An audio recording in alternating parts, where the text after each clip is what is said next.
Hey everyone, this is Michael again, and welcome to the Monday Night Raw review. Of course, Raw was from the Performance Center in Orlando, and we are 2 weeks away from Extreme Rules horror show. And Monday Night Raw tonight, what can I say? Show was garbage, as usual.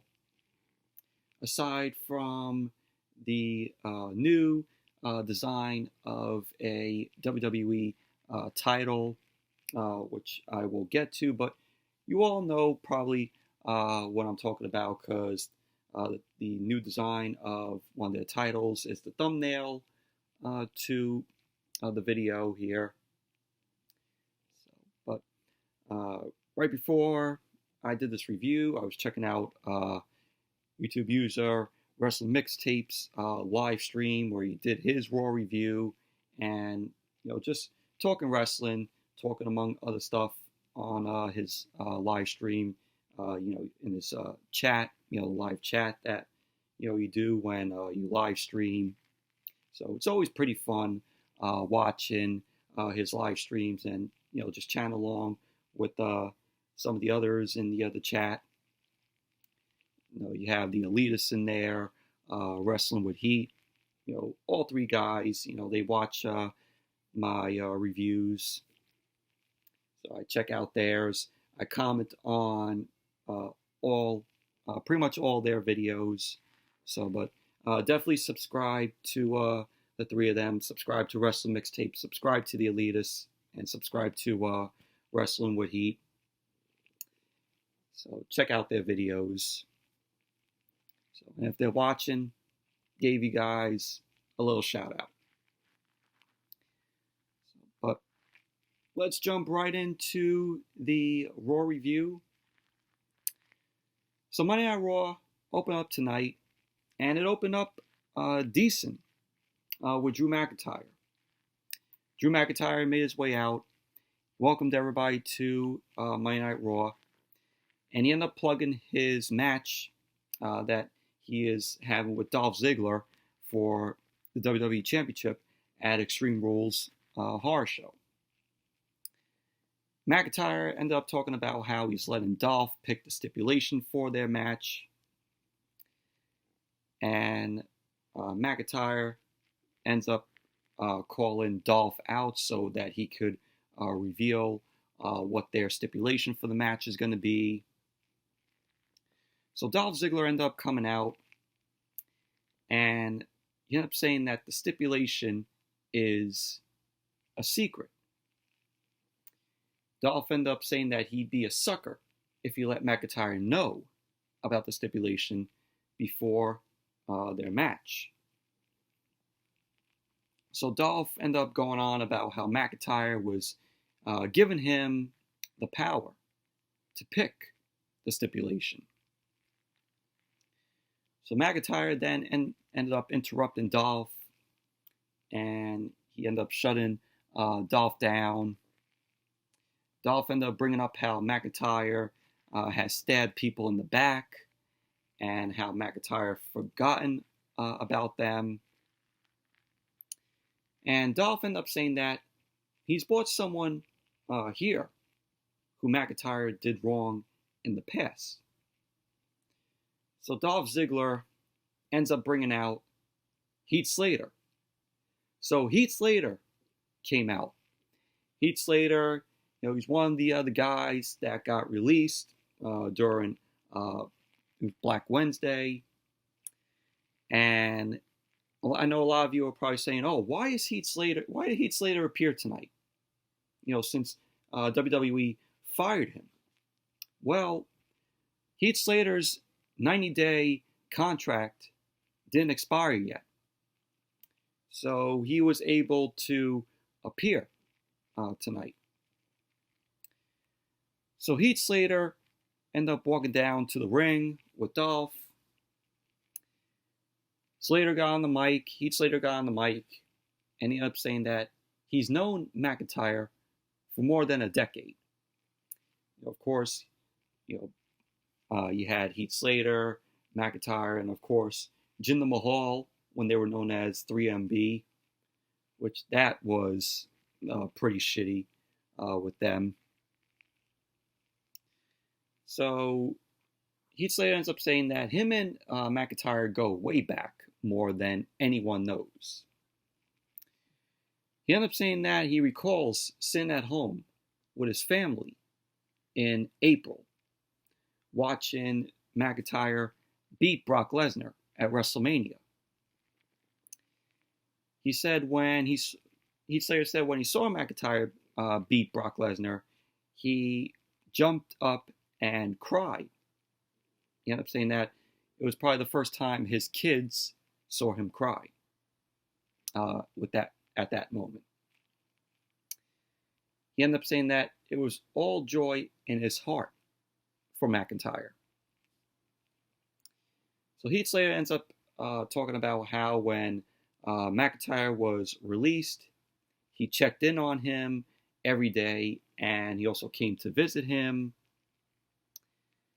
He ended up saying that because McIntyre was his brother, he considered Drew McIntyre a brother brother.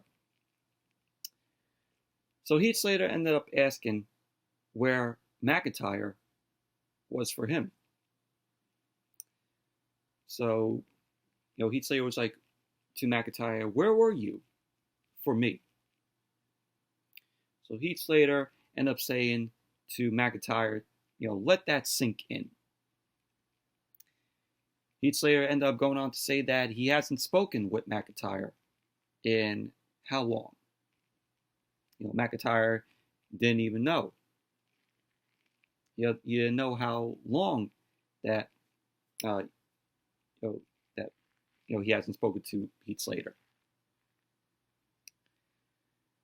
So Heath Slater then reminded McIntyre that they spoke on the Bump.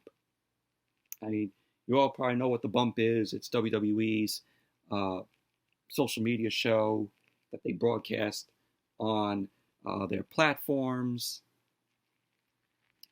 He ended up saying that he only spoke to McIntyre on the Bump, which was the only show that let him come on and speak his mind. So Heath Slater ended up mentioning how McIntyre knows his kids, his two daughters. So Heath Slater then ended up taking off his glasses, and he ended up bringing up how McIntyre said on the Bump that he would petition to have a match with him. He ended up saying, but what happened? He's now on the unemployment line. Of course, Heath Slater, one of the guys who was released during that whole Black Wednesday thing, where a lot of WWE superstars were released. So Heath Slater ended up saying that this might be his last chance, but he's here to take this opportunity. And Heath Slater ends up saying that he wants McIntyre to give him what he deserves. He says what McIntyre, as a friend, promised Heath Slater. So we had the crowd end up popping for Heath Slater. The NXT superstars and featured developments, featured development talents were applauding for Slater. So Heath Slater then shoved McIntyre with his arm, and Heath Slater then ended up slapping McIntyre, and he ended up asking him, "What about now?" And then McIntyre ends up saying to Heath Slater, "You're on. You got your fight." And that was basically that. But decent opening to Monday Night Raw, which set up the match against Drew McIntyre and Heath Slater. Monday Night Raw went to commercial. Then when it came back, we had Drew McIntyre versus Heath Slater, which the match was a 1-second match because right when the bell started, McIntyre ended up delivering the Claymore to Heath Slater. There you go. McIntyre ended up winning. Post-match, Dolph ended up having some words for Heath Slater. Heath Slater didn't appreciate that. Heath ended up standing up for himself which he ended up punching Dolph Ziggler. Dolph ended up tackling Heath Slater down, started striking at him. McIntyre ends up coming back in, and he ends up saving Heath Slater. Ziggler ended up retreating out of the ring, and McIntyre wanted Dolph to come back into the ring and fight, and Ziggler ended up saying, "Oh, not a chance. I'll save it for Extreme Rules." So then we saw McIntyre end up helping Heath Slater up. They end up embracing, which was cool. So that's going to be the last time we'll ever see Heath Slater. Overall, it was a 1-second match. And then we saw Sarah Schreiber. She was backstage with the Women's Tag Team Champions, Sasha and Bayley. Also Bayley, the SmackDown Women's Champion. Both Sasha and Bayley end up interrupting Schreiber's questions. And they asked, why would they talk to her when they could go and talk to the world, the people watching at home? So now we had Asuka end up appearing, well, after Sasha and Bayley end up walking off. Asuka then appeared, and she wasn't impressed with what she saw. Sarah Schreiber ended up asking Asuka how she plans to handle Sasha and Bayley by herself. And Asuka ends up saying, "Who said I was alone?"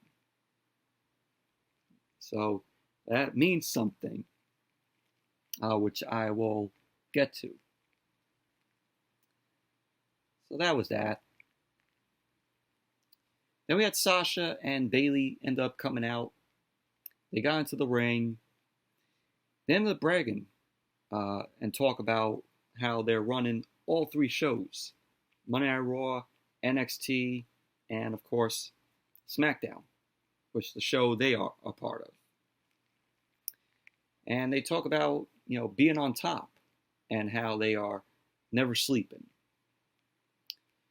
Bayley ended up saying that they make it look so easy, and then the sheep think they can do the same and come after them.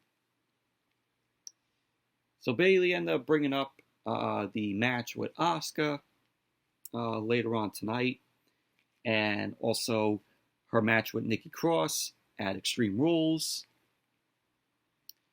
So Sasha then ended up predicting that she will make Asuka tap out at Extreme Rules, and she will become 2 belts Banks, where she would hold one half of the Women's Tag Team titles and the Raw Women's Championship. So Sasha ends up going on about how they are stealing the show and taking over the company. So then out came Asuka. Asuka ended up coming into the ring. She ended up mocking Sasha and Bayley. She ended up telling Sasha that she's not good enough to be 2 belts Banks. Asuka then ends up telling Bayley that Bayley's not ready for her. And Bayley ends up saying that Asuka isn't ready for Sasha, humiliating herself for the past few weeks, and again at Extreme Rules. So Asuka ended up going on with the mocking, and Bayley ends up telling her to bring it. She's like, "What do you have?" So Asuka ends up bringing out a returning Kairi Sane. Kairi Sane ended up, making her return since, last month, since June 1st. And then we had a match. Kairi Sane versus Sasha Banks. Which the match itself, it was decent, but wasn't great by any means, though. But Kairi Sane end up getting the win by disqualification because Bayley ended up interfering. So we had a brawl that spilled out to the floor. And the fight ended with everyone down on the outside. You had Kairi Sane go up to the top rope. And she ended up delivering the elbow drop onto Sasha and Bayley on the outside. And so that was that. But the match itself, it was decent. So then we went backstage, and we saw Aleister Black was taken down to the ground, and he had a Rey Mysterio mask on. Buddy Murphy and Seth Rollins were over there. They were over him, and we had referees, officials trying to restore order of what happened, and they were checking on Aleister Black, and then we hear Rollins say, "This is a damn shame." And then Monday Night Raw went to commercial. So that was basically that. And then when Monday Night Raw came back from the commercial, we had the Viking Raiders, Eric and Ivar. They were backstage. They had a bowling ball in hand. And then we saw, and I gotta do it, we saw the Big Show walk over. So, Big Show, it looked like he was going to have fun, but he ended up saying that tonight is different. So the Big Show ends up delivering slaps to both Eric and Ivar's chests. And Eric ends up promising the Big Show that the Ray will be on when they get into the ring. That was that. So making the Viking Raiders look all comical, which is horrible.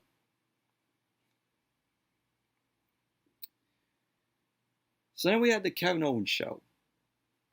Kevin Owens ended up coming out, and he hasn't been on TV because of a little family thing that happened where he went on Twitter and he ended up announcing that his wife's grandfather passed away from COVID.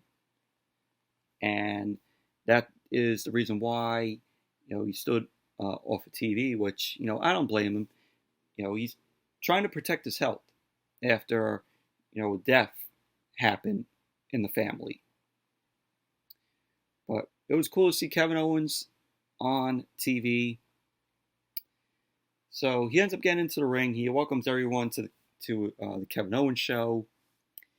He then starts tossing the chairs out of the ring. And Owens ends up bringing up how he and his guests have had a past. And that there's a good reason for wanting his guests to come out. And he ends up introducing his guests for the night. He ended up calling him a pretty big piece of trash. So his guest was, of course, Seth Rollins, the Monday Night Messiah himself. So Seth Rollins came out along with Buddy Murphy. Rollins ended up getting into the ring. Kevin Owens ended up saying that things haven't been going good for Rollins since WrestleMania. He ended up saying that their history between each other isn't good. But when you face someone at WrestleMania, you have a bond. And because of that, Kevin Owens ended up saying that he has something to give Rollins to commemorate their WrestleMania moment. So Rollins then unfolds the gift that Owens gave him. And it is a KO Mania shirt, where it was the shirt like the one that Kevin Owens was wearing when he ended up beating Seth Rollins at WrestleMania.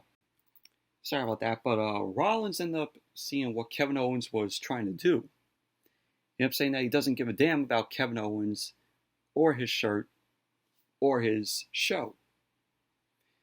Rollins ended up saying that he only came out here so he could use Kevin Owens' show as a platform to address Rey Mysterio.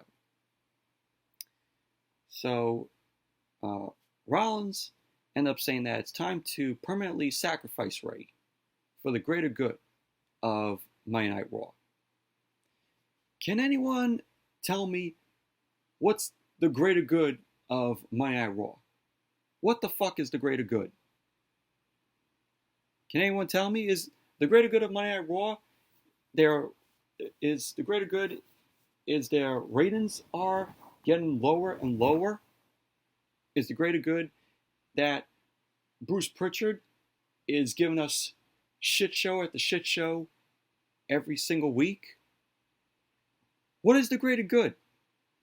Can anyone explain that? No. There is no greater good of Monday Night Raw, unless WWE explains it to us, because so far they haven't. So Seth Rollins ended up going on about how Kevin Owens has been doing nothing while he's rising to prominence, and Rollins ended up saying that Kevin Owens needs him more than he thinks he does. And Rollins ended up saying that Kevin Owens should consider how he will get more out of fighting with Seth Rollins instead of against. Rollins ended up saying that Kevin Owens has been fighting for so long, but maybe he needs a purpose to fight for. So out came Rey Mysterio and his son Dominic. And there was news about Rey Mysterio. Apparently Rey Mysterio is, his WWE contract is pretty much up. He's a free agent now, according to an article. And, he got into a meeting with Vince McMahon, and I guess Rey didn't like the money that Vince was trying to give to Rey in order for Rey to resign with WWE. So, with this news and my prediction, I think Rey is going to resign with WWE, because if he doesn't and he goes to AEW, he knows what WWE is going to do to Dominic, to his son. They're going to bury him if Rey decides to sign and go to AEW.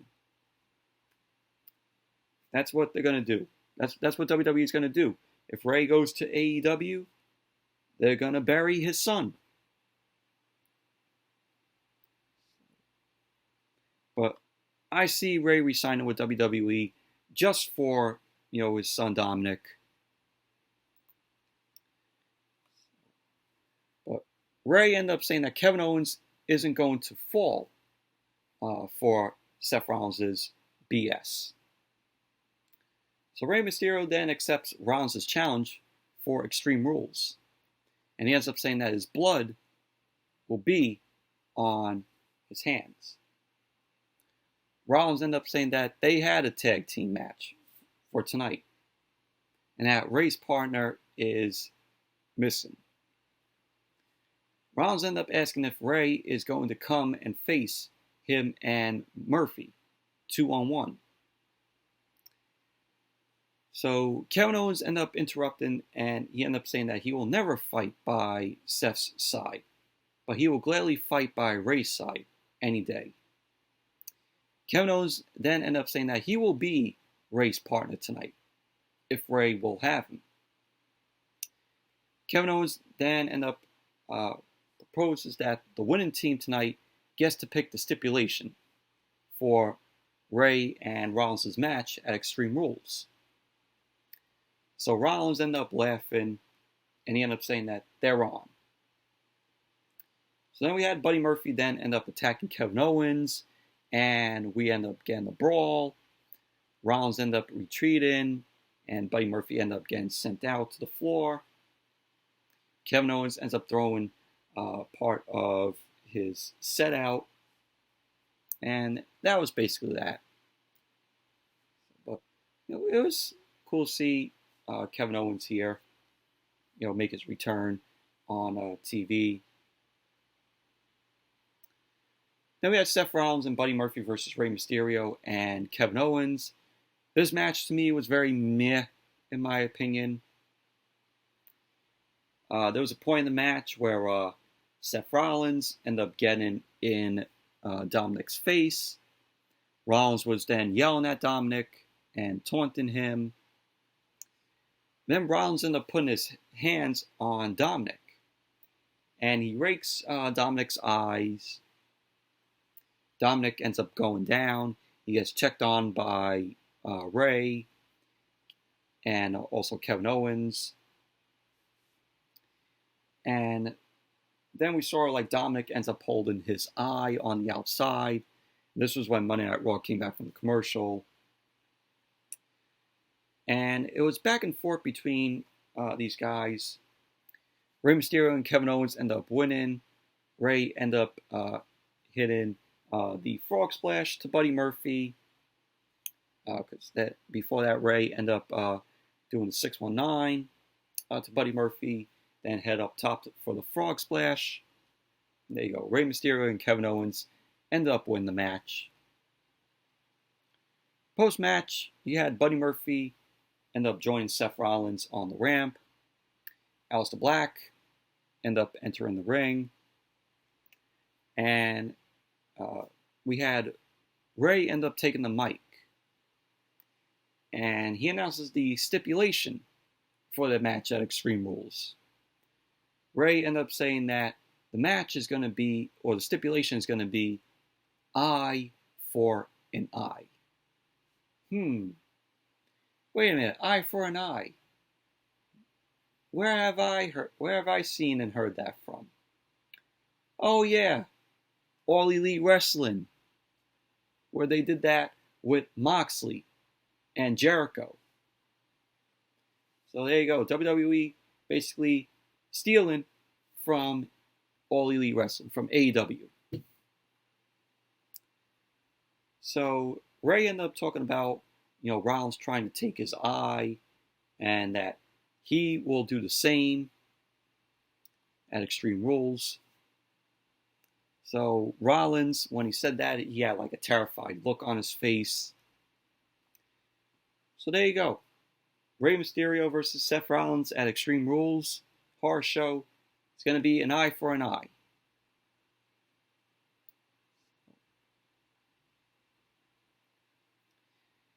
And then we saw MVP and Bobby Lashley backstage. Charlie Caruso was with them. Charlie Caruso ended up mentioning Apollo Crews being out of action. Lashley ends up saying that he broke Apollo Crews mentally, physically, and spiritually. He ended up saying that it's just a matter of time before his title reign comes to an end. So MVP ended up saying that they're going to discuss the future of the United States Championship in style. He ended up saying that he can only describe the future of the title as ballin'. And he also says kind of how Apollo Crews was before he disrespected both MVP and Bobby Lashley. So that was that. And then we had MVP and Bobby Lashley. They came out. The NXT stars and future talents were booing MVP and Bobby Lashley. So there is a podium in the ring with a red, white, and blue cover. So they end up talking about Apollo Crews and how he was hot recently because he was around them. So MVP then revealed that he will challenge Apollo Crews for the United States Championship at Extreme Rules. So yeah, we gotta endorse seeing MVP in the ring once again. Can they keep MVP out of the damn ring? The guy can't even move, anymore like how he used to be. Please, stop putting MVP in matches. He's good with managing Bobby Lashley. Just do that with him.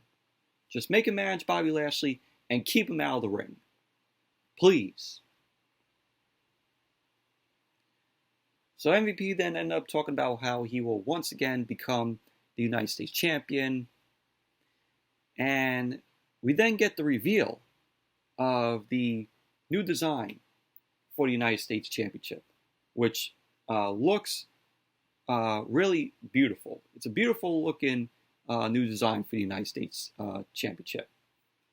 We have the eagle in front. So they talk about the new design, MVP and Bobby Lashley. And then Bobby Lashley declares that MVP is the new United States Champion. Terrible, terrible storytelling right here. Absolutely terrible.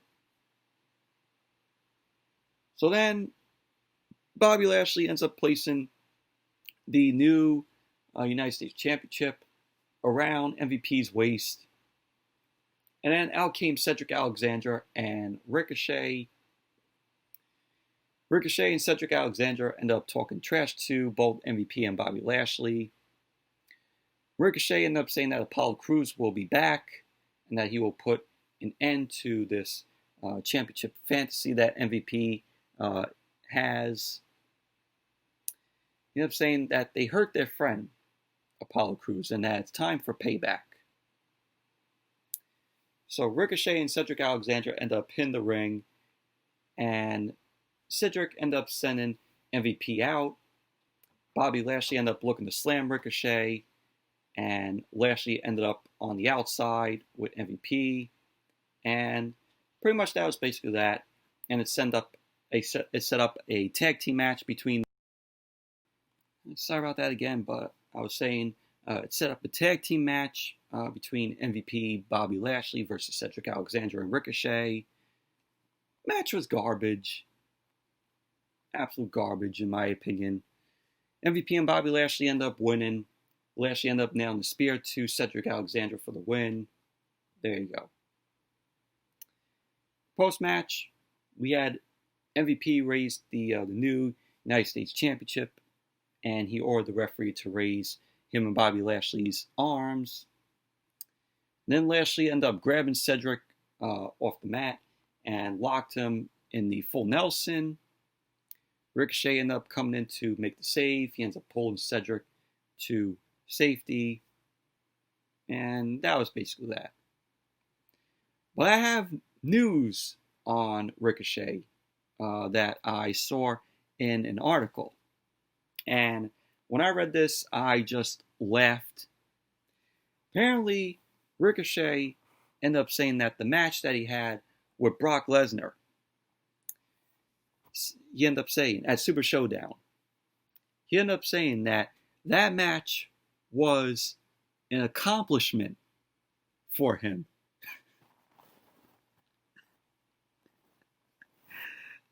An accomplishment? Yeah, you lost to Brock Lesnar in like 5 seconds at that match that you had in Saudi Arabia. He basically manhandled you. Brock Lesnar basically manhandled you in that match. And right when that match was over, I was laughing hysterically at how quick that match was. So, Ricochet, you think that match was an accomplishment for you? That is a joke. That is a fucking joke. Yeah, you getting manhandled by Brock Lesnar. What a joke. So moving on. We had Angel Garza and Zelina Vega. They end up approaching Andrade, Cien, Almas. in the back. Andrade was not interested to talk to them. He ended up saying that he's sick of it and that it won't happen again. So we had Ric Flair then appear. Ric Flair ends up telling them that they're doing great and to forget about what happened last week. Flair ended up saying that tonight is a must-win. If not, then they have to answer to Randy Orton, which Randy Orton then ended up appearing. Orton ended up respecting them, even if it was just, a little bit. He ended up saying that if they screw up tonight, he won't hesitate to introduce them to the Legend Killer. And that was basically that. Then we had Charlie Caruso. She was backstage with Asuka and Kairi Sane, the Kabuki Warriors. They end up talking about Sasha and Bayley. And Asuka ends up saying that both her and Kairi Sane challenged Sasha and Bayley to a match next week on Monday Night Raw for the Women's Tag Team titles. So Kairi Sane ends up playing her recorder, and both her and Asuka end up walking off. And that was basically that. So there you go. For next week for Monday Night Raw, we're getting a Women's Tag Team title match with the Kabuki Warriors versus Sasha. And then the next match was the 6-man tag. It was Randy Orton, Andrade, and Angel Garza versus the Viking Raiders and The Big Show. And this match was shit. This match was garbage. Absolute boring match.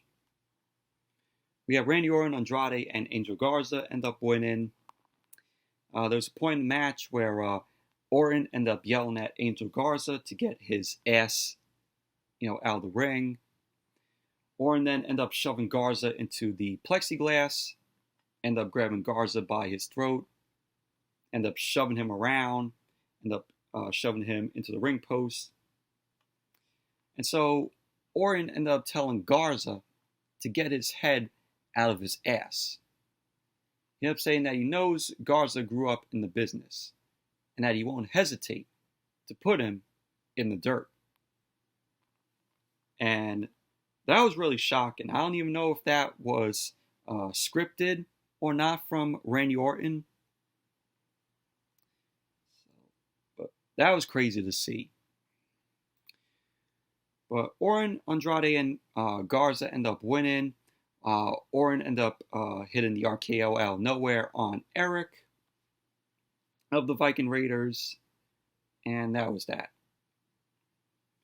All in all, the match itself was garbage. It was shit. So then we had the Iconics were backstage, Payne Royce and Billie Kay. They ended up talking about how bad Ruby Riott is and how she has no chance against Billie Kay. Ruby Riott then ended up appearing from behind, and she ends up calling them dumbasses. She ended up saying that she never had a problem with them before. And she ended up saying that she doesn't know where Liv Morgan is, and that her focus is only on the Iconics tonight. Ruby ended up saying that when they're done tonight, it won't be iconic, and that it will be tragic. So that was that. The Iconics end up walking off. And then we saw MVP. He was talking to Cedric Alexander. MVP ended up having some questions for Cedric. MVP ended up talking about being impressed with Cedric and not understanding why he's holding himself back. He also ended up asking why someone as good as him, as Cedric, is content with being Ricochet's sidekick. And Cedric ended up saying that he sees what MVP is trying to do. He's trying to divide and conquer, and that he's not hearing it. So MVP ends up asking, if they're so equal, why does Ricochet have a 365 special and Cedric doesn't. So MVP ends up saying that him and Bobby Lashley are in the hurt business. And he ends up saying that Cedric is in the catering business because that's where he will always be watching everyone else find success. So MVP ended up walking off. And basically that was that. So MVP was trying to divide and conquer and split up Cedric Alexander and Ricochet. I guess he was trying to have Cedric come along with him and Bobby Lashley. But that was that. And then we saw Randy Orton and Ric Flair backstage. R-Truth, who is the Jobber Ninja Turtle 24/7 champion, which that title needs to be fucking off TV. I don't know why WWE keeps having this title on TV. I've said it time and time again. So R-Truth here is mistaking Ric Flair for Akira Tozawa. And then Tozawa and his ninjas, or I'm sorry, the Foot Clan, run up to R-Truth. R-Truth ends up running away. And Orton ends up telling Tozawa, or the Foot Clan, Orton ends up telling the Foot Clan that R-Truth went that way, went the opposite way. So that was that. Garbage. Absolute garbage. I don't know why we're getting Akira Tozawa and his ninjas on TV, the Foot Clan on TV. Who thinks this is funny? It's not funny. The only people who find this funny is Bruce Pritchard, Kevin Dunn, and Vince McMahon. Those are the only three guys who find that funny. Everyone else who's watching at home and fans don't find this shit funny. It's embarrassing. Then we have Ruby Riott versus Billie Kay. Whatever, garbage match. Billie Kay ended up winning. So then we had Charlie Caruso backstage with Bayley and Sasha, asking about the tag team title match for next week. Bayley ends up dismissing Asuka, and Sasha ends up saying that the Kabuki Warriors need to get used to the fact that they will never be champions again. So Sasha ends up accepting the challenge. Bayley wasn't so sure about that. And Sasha ends up reminding Bayley that they are the best and that no one else on any of the three shows, Raw, NXT, and SmackDown, can touch them. And so that was that. And then we had the main event. Bayley versus Asuka, champion versus champion. Nikki Cross, surprisingly, was on commentary. You know, she was there out of nowhere on commentary. So Nikki Cross on commentary, she was ranting on Bayley. She was cheering Asuka on. And the match itself, it was meh, in my opinion. There was a point where Nikki Cross ended up getting involved at ringside because Bayley ended up knocking her headset off. Security ended up coming down, ended up holding her back. And there was security when Monday Night Raw came back from the commercial and we saw Nikki Cross on commentary. The security was saying, "Oh, why are you here?" You know, they were trying to get Nikki Cross out of there. So we had, the security comes down to try to hold Nikki Cross back, and that allowed Asuka to hit Bayley with the knee. And there was a point where Nikki Cross ended up coming back, where Nikki Cross ended up peering behind the plexiglass. She was pounding on it to get Bayley distracted. And that led to Asuka applying the Asuka lock on Bayley. Sasha ended up trying to run in for the interference, but Kairi Sane ended up cutting Sasha off with the interceptor. So Asuka kept control of Bayley with the Asuka lock. Bayley ended up tapping out. So there you go. Asuka ended up winning the match. And then we saw Nikki Cross. She ends up celebrating on the other side of the plexiglass. And pretty much that was basically how Monday Night Raw ended. The Kabuki Warriors, Asuka and Kairi Sane, standing tall in the ring. And that was that. But Monday Night Raw tonight, overall, garbage show. Aside from the unveiled of the new look of the United States Championship. So, really love how the way that that belt look, the new design of the United States title looks absolutely beautiful. Anyways, that's it for the Monday Night Raw review. Thank you all for watching. Hope you all enjoyed this review. And definitely give the video a thumbs up, comment, subscribe. And until the next video, which will be the Dynamite review on Wednesday. So see you all on Wednesday for the Dynamite review, which will be night 2 of Fyter Fest. So until then, see you all later.